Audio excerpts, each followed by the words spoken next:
قل هو الله أحد الله الصمد لم يلد ولم يولد ولم يكن له كفوا أحد. Uhayyikum bi tahiyatil Islam wa tahiyatul Islam assalam. Assalamualaikum warahmatullahi wabarakatuh. Alhamdulillahi hamdan kama yanbaghi li jalalihi wa 'azma sultanih. Asyhadu an la ilaha illallah wa asyhadu anna Muhammadan abduhu wa rasuluhu. Amma ba'du. Rekan-rekan semuanya, marilah syukur kita panjatkan kepada Zat yang memiliki alam semesta ini, kepada Zat tunggal yang satu-satunya yang telah mengaruniai kepada jiwa-jiwa kita ini segala hal yang dibutuhkan, segala hal yang diminta, atau segala hal bahkan yang tidak kita memintanya, Allah telah memberikan kepada kita semuanya. Mudah-mudahan kita ini hamba yang pandai bersyukur dan mensyukuri segala nikmat yang telah diberi, dan kita berlindung dan menjadi diri-diri yang kufur nikmat, yang tidak mensyukuri semua nikmat yang telah diberikan kepada kita semua. Salam dan salam mudah-mudahan tetap tercurah kepada baginda Nabi Muhammad sallallahu alaihi wasallam yang telah mengajarkan umat ini untuk tetap bertauhid, mengesahkan Allah Subhanahu wa taala dan tidak menyekutukannya. Kita berharap kita adalah pengikut beliau yang mengamalkan sunnah beliau, mengajarkannya juga kepada kerabat, keluarga dan keturunan kita. Allahumma amin. Rekan-rekan semuanya, pada kesempatan yang berbahagia ini kita akan mengkaji surat pendek yang lainnya. Pada kesempatan berbahagia ini kita akan mengkaji surat Al-Ikhlas, surat pendek yang selalu kita baca dalam salat-salat kita. Mari kita kaji, mudah-mudahan ada hal-hal yang dapat kita petik dari surat yang sangat pendek ini yang dibuka dengan kata perintah Qul huwallahu ahad Allahu samad lam yalid wa lam yulad wa lam yakun lahu kufuwan ahad. Surat ini surat yang turun di kota Makkah. Sebagaimana kita ketahui, surat Makkiyah atau surat yang turun di kota Makkah memiliki ciri ayatnya pendek-pendek. Kemudian ciri berikutnya adalah memiliki pesan tentang tauhid, mengesahkan Allah. Dan salah satu ciri yang lainnya adalah bahwasanya surat-surat yang turun di kota Makkah ini berbicara untuk orang-orang kafir Quraisy. Ya ayyuhal kafirun. Begitu. Nah, surat ini turun di kota Makkah, dan asbabun nuzul atau sebab turunnya surat ini adalah karena ada beberapa orang Quraisy yang datang, orang kafir Quraisy ini datang kepada Nabi Muhammad sallallahu alaihi wasallam dan mengatakan, ansib lana rabbaka ya Muhammad. Wahai Nabi Muhammad, tolong berikan kepada kami sifat-sifat Tuhanmu, atau bagaimana kalau saya ingin tahu Tuhanmu itu seperti apa. Karena dalam pemikiran orang kafir Quraisy, Tuhan itu harus dipegang, Tuhan itu bisa dilihat, Tuhan itu menikah dan punya anak, Tuhan itu harus bisa diindra. Ini adalah sudut pandang orang-orang kafir Quraisy, dan mereka datang kepada Nabi Muhammad sallallahu alaihi wasallam dan menanyakan, ansib lana rabbak, berilah kepada kami gambaran Tuhanmu itu seperti apa. Baru setelah itu ayat ini pun langsung turun dan mengatakan, "Qul," katakan wahai Muhammad, "Huwallahu ahad." Dialah Allah yang esa. Ada fadilah-fadilah yang sangat besar terkait dengan ayat ini. Salah satu fadhail atau keutamaan surat ini adalah sebagaimana dalam sebuah riwayat Nabi Muhammad sallallahu alaihi wasallam mengatakan, "Walladzi nafsi biyadihi innaha tu'dalu nisful Qur'an." Dalam sebuah riwayat Nabi Muhammad mengatakan surat Al-Ikhlas ini sama dengan setengah Al-Quran. Ada banyak penjelasan mengenai makna hadis ini. Ada yang mengatakan mungkin pahala membaca surat Al-Ikhlas ini adalah sama pahalanya dengan membaca setengah Quran. Tapi penjelasan yang lain mengatakan bahwasanya bukan membacanya tetapi makna atau kandungan isi pesan yang dibawa oleh surat Al-Ikhlas ini sama dengan setengah Al-Quran. Karena Al-Quran ini berbicara tentang yang pertama akidah, yang kedua adalah syariah, yang ketiga kemudian baru muamalah dan yang lain. Dan satu Al-Quran dari awal sampai akhir jika kita baca dengan seksama, muatannya, pesannya adalah satu, yaitu mengesahkan Allah subhanahu wa ta'ala. Meskipun Al-Quran berbicara tentang mukjizat di alam semesta, wa taral jibala tahsabuha jamidan wa huwa tamurru marras sahab. Ketika Al-Quran berbicara tentang ayat-ayat kauniyah, ketika engkau melihat gunung, engkau menganggap dia itu diam padahal dia itu berlari. Larinya gunung itu larinya secepat awan.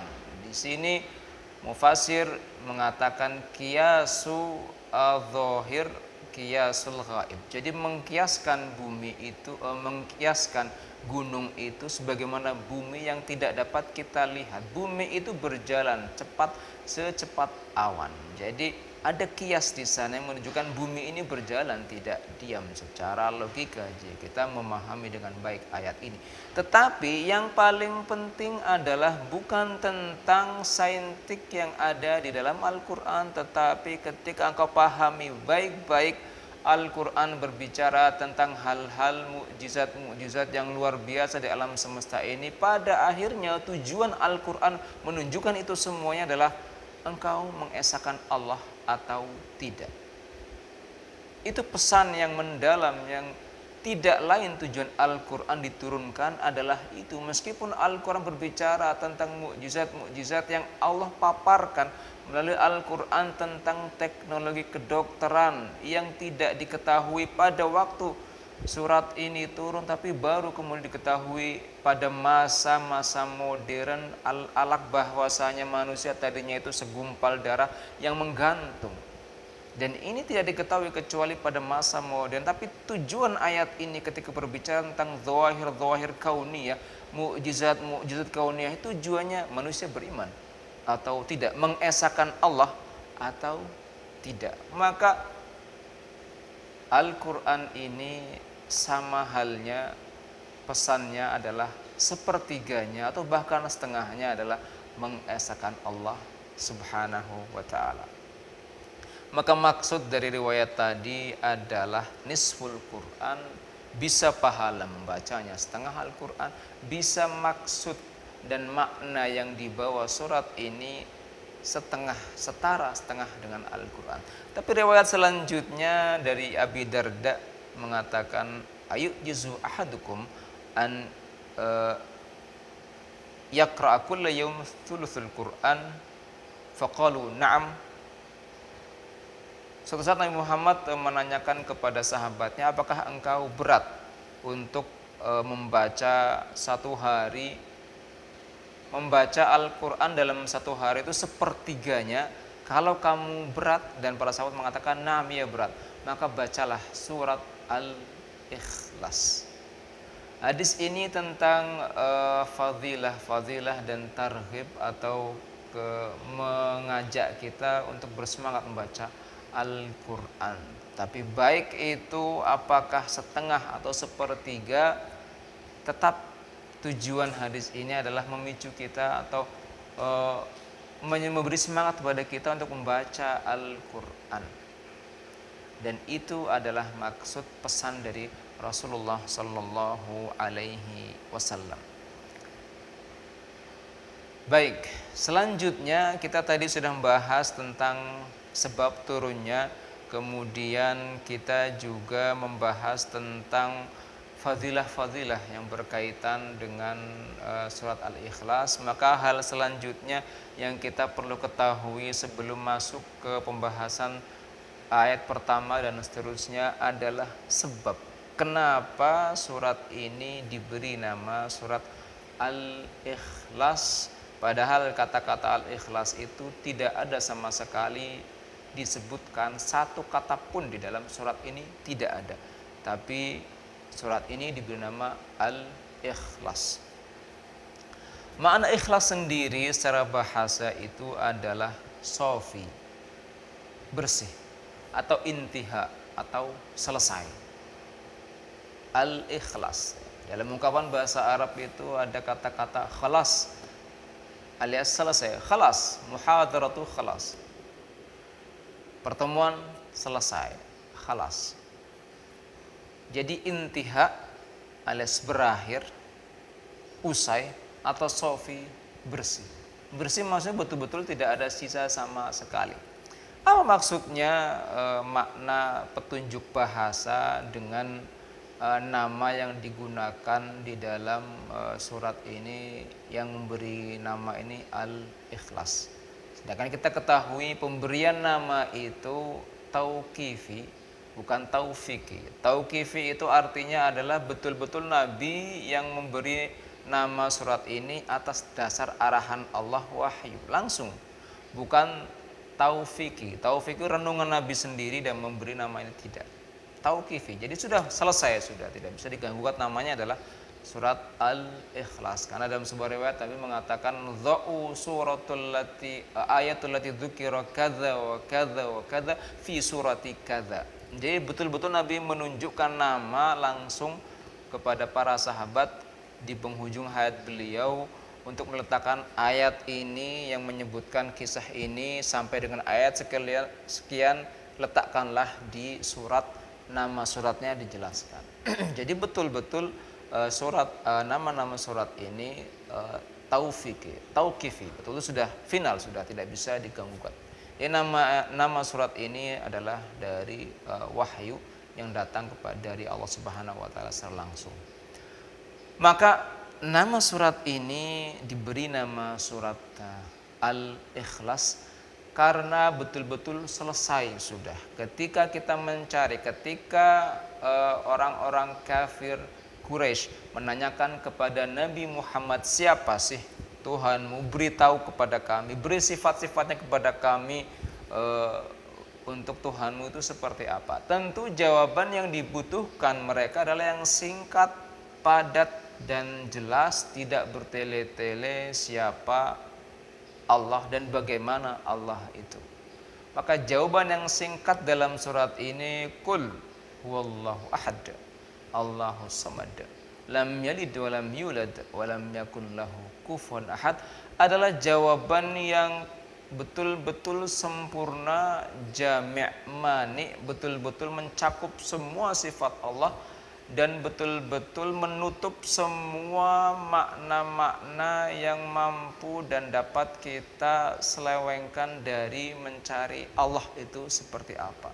Jadi betul-betul sudah sempurna dan sudah selesai ketika kita mencari tahu siapa Allah.